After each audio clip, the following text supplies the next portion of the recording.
ยังหยุดก็ยังปุ้นคือเก่าสันดานโจรทองลุ้นสันดานโจรสอนใส่พ่อมันเป็นโจรลูกมันก็เป็นโจรมันมาออกข่าวโฆษณาว่าเพิ่นเฮ็ดจังซั่นเพิ่นเฮ็ดจังซี่เพิ่นเจริญเพิ่นพัฒนา GDP เพิ่นเป็นจังซั่นเป็นจังซี่โอ้ยบักนาพี่น้องเอ้ยบักสอนใส่เป็นตาอายได้พี่น้องเป็นตาอายโจรสุกซุนเต็มบ้านเต็มเมืองสแกมเมอร์เต็มบ้านเต็มเมืองตามันบ่เห็นตามันบอดพี่น้องเขาเอาอัดปากมันเงินพวกสแกมเมอร์อัดปากบ่ได้เขาตำรวจมันไปฆ่ามันก็มีเพราะว่าเขาเงินอัดปากมันได้สแตกแดกหาพี่น้องพวกโจรพวกนี้มันเหลือเกินพี่น้องเหลือเกินอีหลีได้สบายดีน้องธนพรได้แต่ยึดเอาของผู้อื่นได้แต่โลภได้แต่ลายได้แต่ขายชาติขายบ้านขายเมือง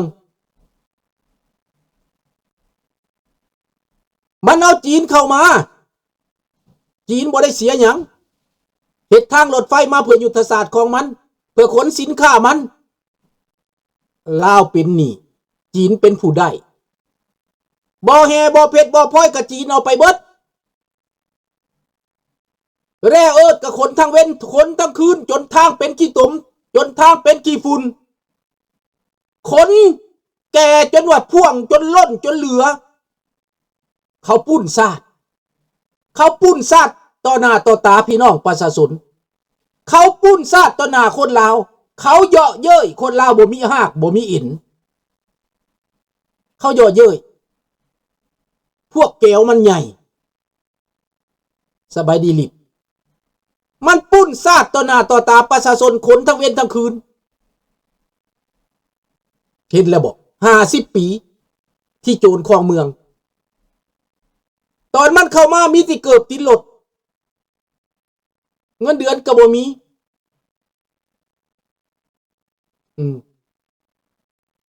เขาเห็นเลยเด้ข้าพเจ้าก็อยู่5 ปีเงินเดือนได้เท่าใดเงินตอนมันเปลี่ยนเงินกีบคู่มือนี่นะได้60 กีบ2ผัวเมียได้120 กีบเฮ็ดเวียกเป็นพยาบาลได้เป็นหัวหน้าแผนกเป็นรองแผนกได้60 กีบซื้อหยังได้สิซื้อหยังได้พี่น้อง60 กีบมันบ่มีเงินเดือนบ่เคยเป็นมาก่อนได้แบบนั้นนะบ้านเมืองบ่เคยเป็นแบบนี้มาก่อนโจรเข้ามาแล้วทุกข์ลงยากลงโคกหินแก้วเขาเอาละล่าโคกหินแก้วอยู่ทางไปดงหินน่ะนะทางเขาไปดงหลวงนะดงปะเฮียนน่ะนะมันเอาล่าอันนั้นน่ะแก้วขุดเอาแต่ต้นพุ่นตั้งแต่1975พุ่นมันขุดไปบ่ได้ซื้อบ่ได้ขายมันขุดเอาละล่าเห็นบ่ล่ะคนทั้งเว้นคนทั้งคืน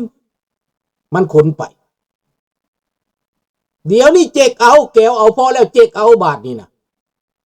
เอาเบิดทุกสิ่งทุกอย่างเอาฮอดคนบาทนี่นะลักฮอดคนฆ่าฮอดคนเอาฮอดผู้หญิงไปข่มขืนไปซ้ำเรามาด้วยหลายรูปแบบสบายดีนิจตาสบายดีท่านเรนีเนาะอันนี้แหละเห็นแล้วบอกความเสียหายพี่น้องคำนวณเบิ่งดูเป็นเงินมหาศาลถ้าขายเป็นเงินมหาศาลเดี๋ยวนี้แห่หายากกำลังซิ่งกันที่สุดเดี๋ยวนี้นะจีนนี่รุดบ่ได้แล้วลาวนี่นะขณะอเมริกาเข้าเขมรนี่เฮาก็ยังพอมีหวังเฮายังพอมีหวังจักสิไว้จักสิซ่านี่แหละเฮาก็รอคอยสภาพการของโลกเหตุการณ์ของโลกที่จะเฮ็ดให้เฮามีโอกาสล้นประเทศโจรอยู่ลาวของรัฐบาลโจรมันก็ต้องเอาโจรคนตกขี้มูไหลคนจังให้มันไหลไปโฮมกันมันก็แม่น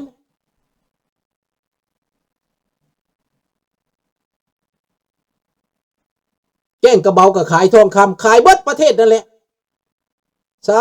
ธุเด้อพี่น้องเอ้ยสาธุขอให้เวรกรรมนี่มีจริงเด้อให้พวกบักทองลุนตกนรกมกใหม่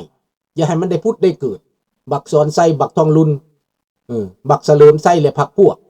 คณะลาวแดงนี่นะให้ผีนรกมกใหม่เอาพวกมันไปเบิดจุ่มเบิดเจียนี่เด้อพี่น้องเอ้ย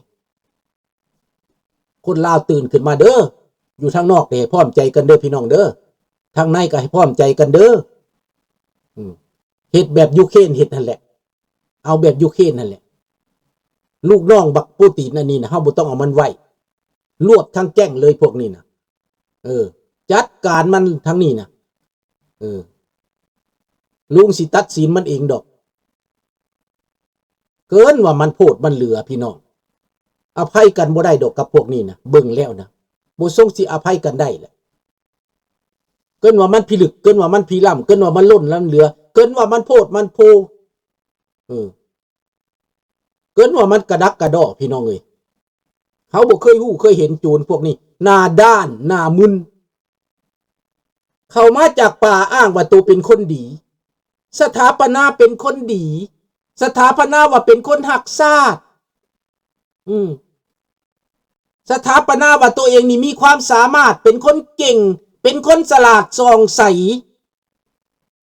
โคตรแม่บักทองลุนโคตรแม่บักสอนใสมันอ้างว่ามันเป็นคนฉลาดส่องใสสแตกบ้านสแตกเมืองกินบ้านกินเมืองกินบ่มื่นหูกินบ่มื่นตาสร้างความหายนะสร้างความอัปประโยชน์ให้ชาติบ้านเมืองสร้างความแตกแยก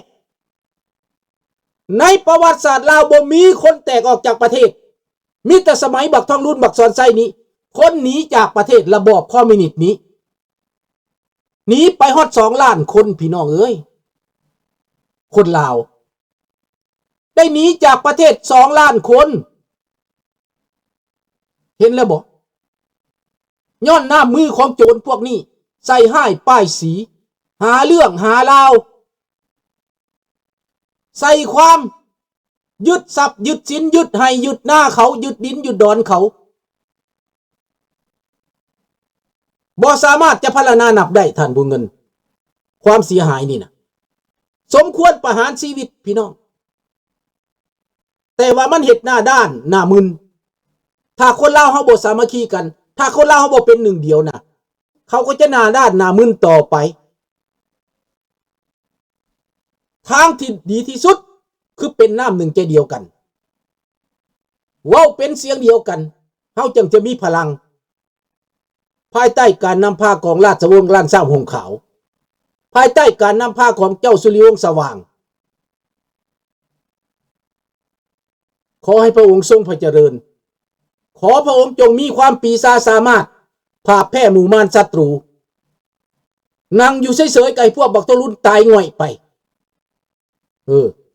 ให้มันเบิดอำนาจมันไปให้เทวดาลงโทษมันพี่น้องนี่พี่น้องเราพอสิตื่นเลยตีอยู่ในต่างประเทศเนาะ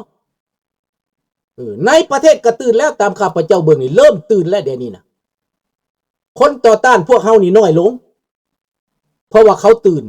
เขาเข้าใจเฮาเว้าตะกี้เขาบ่เห็นเฮาติเขาบ่ได้เพราะว่าเขาบ่เห็นกับตาเดี๋ยวนี้เขาสังเกตแล้วฮู้จักว่าเป็นความจริงแล้วเดี๋ยวนี้นะคนในประเทศฟังแล้ว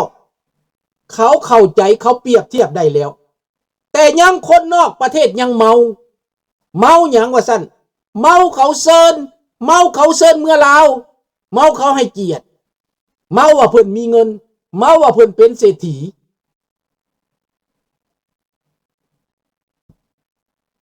แล้วเพิ่นลืมตัวเอง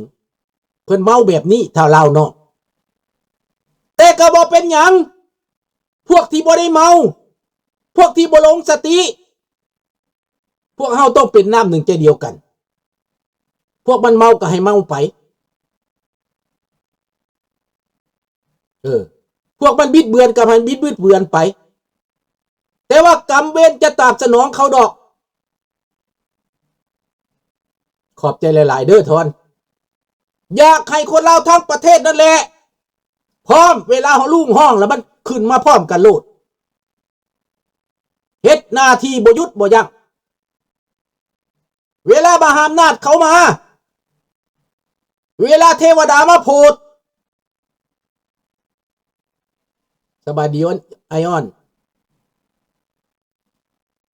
ครับขอบคุณมากครับเวลามีการเปลี่ยนแปลงเราจะได้เป็นน้ำหนึ่งใจเดียวกันเราจะเข้มแข็งการนำเอาความเจริญนำเอาความคิดที่เป็นเสรีภาพประชาธิปไตยสบายดีดำนำเอาความคิดที่โลกเขาพัฒนาแล้วลูกหลานเราในต่างประเทศเขาศึกษาเขาเฮียนหู้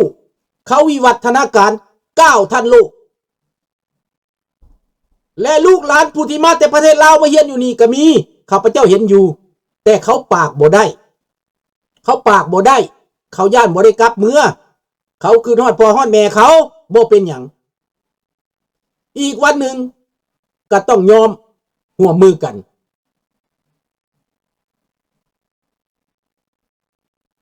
นั่นแหละเดี๋ยวนี้คนลาวในประเทศก็ตื่นแล้วยังลาวนอกประเทศที่ยังงื่นงำอยู่แต่ว่ากระแสเสียงก็ดีขึ้นกว่าเก่าแล้วพวกท่านอยากเฮ็ดให้บ้านเมืองเปลี่ยนแปลงนี้อยากให้ลัทธิอันนี้ที่มันครอง50 ปีมันหายไปมันยุดไปแม่นพวกเขาจะต้องรวมมือกันวิธีรวมมือกันเหตุแบบใดง่ายที่สุดพี่น้องเข้ามาจู้จอดกันอยู่ในฟอรัมอันนี้ในไล่สดอันนี้จะได้ฮู้จักหลายขึ้นข้าพเจ้าก็ฮู้จักหลายขึ้นติดต่อมาหลังบ้านก็มีติดต่อมาหน้าบ้านก็มีล้มกันแล้วก็จู้จอดถึงกันความคิดจอดกันพี่น้องจะเป็นผลดีต่อคนลาวทั้งชาติจะเป็นผลดีต่อพี่น้องลาวในประเทศในเมื่อพวกเขาเข้าใจกันแล้วพลังของพวกเขาก็หนุนพระมหากษัตริย์หนุนองค์ชายอย่าไปอิจฉาบังเบียดเพิ่นเลยเพิ่นบ่กอบโกยกินบ้านกินเมืองดอกพี่น้องเพิ่นอยากเปลี่ยนบ้านเมืองให้มันเป็นประชาธิปไตยเหมือนดังกับพวกเฮานี่แหละความปรารถนาของพระองค์ก็อยากเห็นคนลาวดีอยู่ดีกินดีอยากเห็นเสรีภาพอยากเห็นประชาธิปไตยพระองค์ก็คิดฮอดบ้านฮอดเมืองกราบวิงวอนพี่น้องชาวมงร่วมมือกับพี่น้องคนลาวทั้งประเทศทั้งโลกเพื่อเป็นพลังอันยิ่งใหญ่ผู้ใดออกกันไนอยู่ใสก็ให้ซอยกันคนละไม้คนละมือดังปีใหม่พี่น้องมุ่งจะมาถึงวันที่28 29 30ข้าเจ้าจะเฉลิมฉลองอยู่ในซักการ์เมนตูแต่พี่น้องคนลาวผู้ใดไปได้ก็ไปจุไปจอดไปไทยไปถาม